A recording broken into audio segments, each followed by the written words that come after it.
నమస్తే అండి. మహిషాసురుణ్ణి సంహరించిన తర్వాత దేవతలందరూ అమ్మవారిని ఏ విధంగా స్తుతిస్తారో ఈ వీడియోలో చూద్దాం. వ్యాసముని వారంటారు, క్రూరమైన మహిషాసురుడు అమ్మవారి ద్వారా వధించబడ్డం చూసి ఇంద్రుడు ఆది ప్రధాన దేవతలు ప్రసన్నం చెంది జగదంబను స్తుతించడం మొదలు పెడతారు.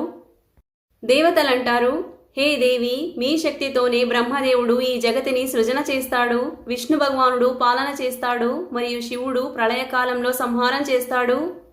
శక్తిరహితులైతే వారు ఏ కార్యం చేసేందుకు అసమర్థులు. అందుకే ఈ జగతిని సృజన, పాలన మరియు సంహారం చేసేవారు మీరే. ఈ సంసారంలో కీర్తి, మతి, స్మృతి, గతి, కరుణ, దయ, శ్రద్ధ, ధృతి, వసుధ, కమల, అజప, పుష్టి, కళ, జయ, విజయ, గిరిజ, తుష్టి, బుద్ధి, ప్రమ, రమ, ఉమ, విద్య, క్షమ, కాంతి మరియు మేధ, ఈ అన్ని శక్తులు మీరే. ముల్లోకాలలో మీరు విఖ్యాతులు. సంపూర్ణ జగతికి ఆశ్రయాన్నిచ్చేవారు. మీ ఈ శక్తులు లేకపోతే ఏ మనిషైనా ఏ కార్యం చేసేందుకు సమర్థుడవగలడు. హే దేవి, ధారణ శక్తి కూడా ఖచ్చితంగా మీరే. లేకపోతే కూర్మం మరియు శేషనాగు ఈ పృథ్వీ ధారణ చేసేందుకు సమర్థులు ఎలా అవుతారు? పృథ్వీ శక్తి కూడా మీరే. మీరు గనక ఈ రూపంలో లేకపోతే ఇంత భారంతో సంపూర్ణ జగత్తు ఆకాశంలో ఎలా నిలబడగలుగుతుంది? హే జనని, ఏ మనిషి అయితే మాయాగుణాలతో ప్రభావితమై బ్రహ్మ, విష్ణు, మహేశ్వరుడు, చంద్రుడు, అగ్ని, వాయు, యమ, గణేశుడు ఆది దేవతలను పూజిస్తాడో అతను ఖచ్చితంగా అజ్ఞాని. ఎందుకంటే మీ కృపాశక్తి లేకపోతే మనుషుల కార్య సఫలం చేసేందుకు ఏ దేవతకి సమర్థత ఉంటుంది? హే దేవి, స్వాహా రూపంలో మీరు గనక లేకపోతే యజ్ఞంలో హవిద్రవ్యాన్ని పుచ్చుకునేందుకు ఏ దేవత సమర్థుడవుతాడు? ఎలా అయితే మీరు మీ శక్తి ద్వారా సమస్త ప్రాణులను, దేవతలను పాలన పోషణ చేస్తారో అలానే మీ శత్రులను కూడా పాలన చేస్తారు. దైత్యులను కూడా మీరు సంరక్షిస్తారు. శత్రులను మీరు ఎప్పుడైతే సంహరిస్తారో అది వారి మనోరథాన్ని పూర్తి చేసేందుకు ఒక లీల అయి ఉంటుంది. ఎందుకంటే వారు పూర్వజన్మలో దేవతలతో పాటు క్రీడా విలాసం చెయ్యాలి అని కోరి ఉంటారు. దీన్ని గ్రహించి మీరు వారి మనోరథాన్ని పూర్తి చేసేందుకు ఈ లీలను రచించి ఉంటారు. ఇదంతా మీ అద్భుతమైన చరిత్రలో భాగం. అయితే సంకల్ప మాత్రం చేత మీరు ఈ దానవులందరినీ హతమార్చగలరు. కానీ మీరు అవతార ధారణ చేసి ఈ కార్యసిద్ధి చేస్తారు. ఇది ఎంత ఆశ్చర్యకరం! ఏ మనిషి అయితే ఈ ఘోరమైన కలికాలంలో మీ ఉపాసన చేయకుండా మీ ద్వారా ఉత్పన్నమైన బ్రహ్మ, విష్ణు, మహేశ్వరుల ఉపాసనలో నిమగ్నులై ఉంటారో వారు ఖచ్చితంగా ధూర్తుల ద్వారా మోసబోయి ఉంటారు. సమస్త దేవతలందరూ మీ ఆధీనంలో ఉంటారు మరియు దైత్యుల ద్వారా పీడితులవుతూ ఉంటారు అని తెలుసుకొని కూడా ఏ మనిషి అయితే శ్రద్ధాపూర్వకంగా ఈ భూలోకం మీద అన్ని ఇతర దేవతలను ఉపాసన చేస్తూ ఉంటాడో, చేతిలో ప్రకాశవంతమైన దీపాన్ని పెట్టుకుని కూడా జలరహితమైన భయంకరమైన బావిలో పడినట్టుంటుంది అతని పరిస్థితి. హే మాత, మీరే సుఖప్రదాయిని విద్య మరియు దుఃఖప్రదాయిని అవిద్య. మీరే జనన మరణ దుఃఖాన్ని దూరం చేసేవారు.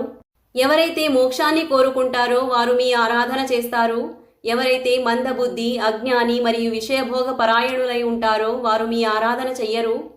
బ్రహ్మ, విష్ణు, మహేశ్వరులు కూడా మీ శరణ్యదాయక చరణ కమలములలో నిరంతరంగా ధ్యానం చేస్తూ ఉంటారు. హే దేవి, మీరే దేవతలలో మరియు దైత్యులలో వాక్శక్తి. మీరు గనక ముఖంలో లేకపోతే పెద్ద పెద్ద దేవతలు కూడా మాట్లాడడంలో అసమర్థులవుతారు. హే జనని, భృగు మహర్షి శాపంతో విష్ణు భగవానుడు కూడా ఈ పృథ్వీ మీద మాటి మాటికి మత్స్య, కూర్మ, వరాహ, నరసింహ మరియు కపట వామన అవతార ధారణ చేస్తాడు. స్వయం తమ రక్షయే చేసుకోలేని అలాంటి దేవతల ఆరాధనతో మనుషులలో మృత్యు భయం ఎలా పోగలదు? భృగుముని శాపంతోనే శివుడి లింగం కత్తరించబడి ఈ పృథ్వీ మీద పడింది అన్న విషయం సంపూర్ణ సంసారానికే తెలుసు. అలాంటప్పుడు శివారాధనతో మనిషికి ఇహలోక పరలోక సుఖం ఎలా లభిస్తుంది? శివుడి ద్వారా ఏదైతే గణాల అధిపతి అయిన గణేశుడు ఉత్పన్నమయ్యాడో, ఎవరైతే మనిషి ఈ గణపతికి భజన చేస్తాడో వారి శరణాగతి వ్యర్థం. ఎందుకంటే హే దేవి, మీరు అన్ని రకాల అభీష్ట ఫలాన్ని ప్రసాదించేవారు మరియు సుఖప్రదాయిని అయిన జగజ్జనని అని ఆ మనుషులు తెలుసుకొని ఉండరు. మీరు మీ శత్రువుల మీద దయ చూపి తీక్ష్ణ బాణములతో వారిని సంహరించి వారిని స్వర్గలోకానికి పంపుతారు.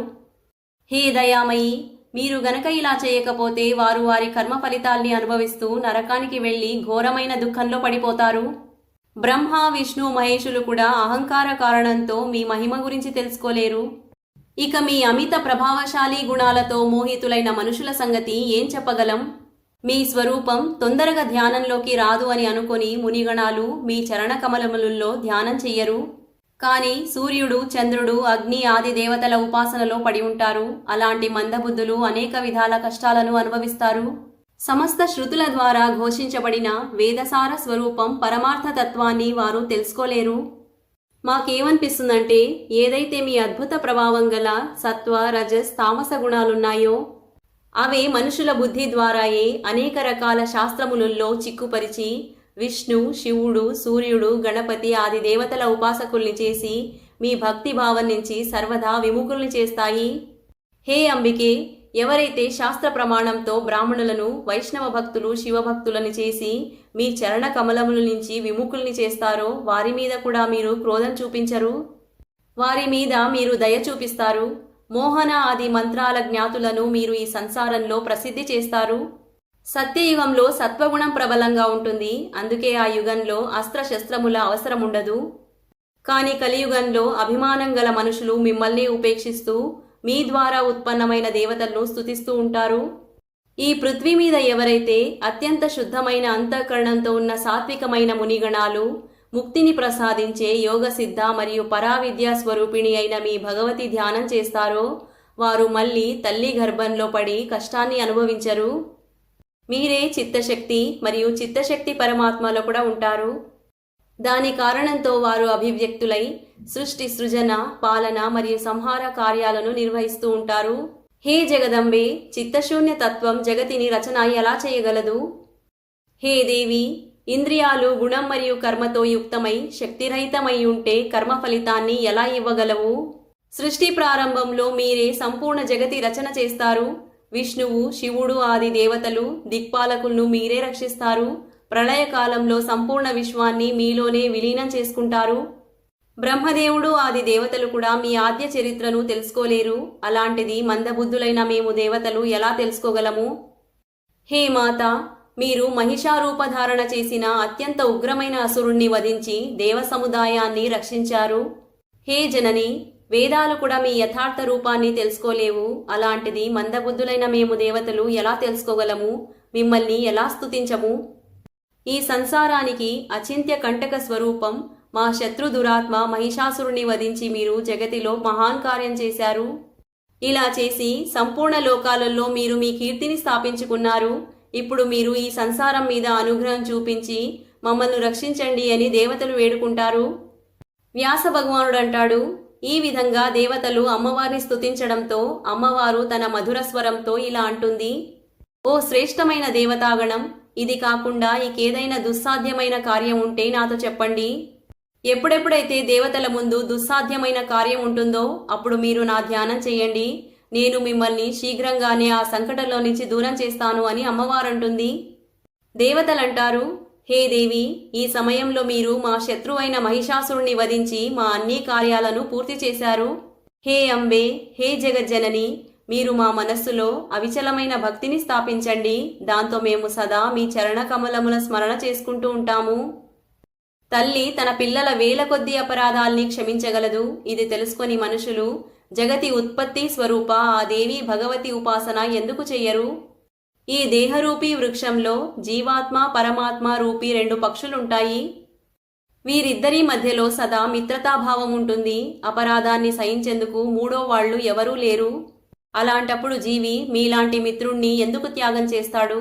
అత్యంత దుర్లభమైన శరీరాన్ని పొంది ఎవరైతే మీ స్మరణ చెయ్యరో దేవతల మరియు మానవ యోనిలో జన్మించిన ఆ ప్రాణి పాపి, మందభాగి మరియు అధమా అని అనుకోవాలి. సుఖం మరియు దుఃఖం ప్రత్యేక పరిస్థితులలో ఏకమాత్రం మీరే మా అద్భుతమైన శరణు అని మనస్సు, వాచ, కర్మములతో మేము మాటిమాటికి ఈ సత్యాన్ని చెప్తున్నాము. హే దేవి, మీరు మీ సమస్త శ్రేష్టమైన ఆయుధాల ద్వారా మమ్మల్ని నిరంతరంగా రక్షించండి. మీ చరణ కమలముల ధూళిని వదిలి మాకు వేరే శరణు లేదు అని దేవతలంటారు. దేవతలు ఈ విధంగా స్తుతించడంతో అమ్మవారు అక్కడే అంతర్ధానం అయిపోతారు. దేవతలందరూ విస్మయంలో పడిపోతారని వ్యాస భగవానుడు అంటాడు. ఈ వృత్తాంతమంతా దేవీ భాగవతంలో చెప్పబడి ఉన్నది. ఈ వీడియో గనుక నచ్చినట్టయితే లైక్ చేసి షేర్ అండ్ సబ్స్క్రైబ్ చేసుకోండి. శ్రీమాత్రే నమః.